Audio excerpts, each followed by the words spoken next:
একটি তৃষ্ণার্ত মেয়ে পানির জন্য খুব অনুরোধ করে, কিন্তু দুষ্ট লোকটি অপমান করে পানি খেয়ে চলে যায়। হঠাৎ আকাশ থেকে পড়ে এসে তাকে একটি পানির দোকান দিয়ে দেয়। মেয়েটি পানির দোকান পেয়ে অনেক খুশি হয়ে যায় এবং তৃষ্ণার্ত লোকদের সে পানি খাওয়াতে শুরু করে। কিছুক্ষণ পর একটি তৃষ্ণার্ত মেয়ে এসে তার কাছে পানি চায় এবং তাকে ফ্রিতে সে পানি খাওয়ায়।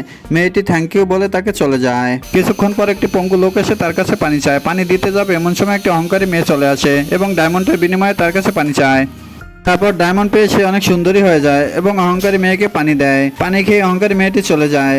পঙ্গু লোকটি তার কাছে আবার পানি চায়। মেয়েটি এবার পানি দিতে অস্বীকার করে। সে ডায়মন্ডের বিনিময়ে পানি দিতে চায়। পানি না পেয়ে পঙ্গু লোকটি চলে যায়। তারপর একটি বৃদ্ধ মহিলা আসে, তার কাছে পানি চায়। পানির দাম 1 ডায়মন্ডের কথা বলে, কিন্তু অসুস্থ মহিলাটি ডায়মন্ড দিতে অস্বীকার করে। এইটা শুনে মেয়েটি মহিলাকে মারধর করতে শুরু করে। মহিলাকে সাহায্য করার জন্য অবশ্যই চ্যানেলটি সাবস্ক্রাইব করুন। মহিলাকে সে মারতেই থাকে। হঠাৎ অসুস্থ মহিলাটি পরি হয়ে যায় এবং অহংকারী মেয়েটিকে মেরে ফেলে। এরকম নতুন নতুন ভিডিও পেতে অবশ্যই চ্যানেলটি সাবস্ক্রাইব করুন।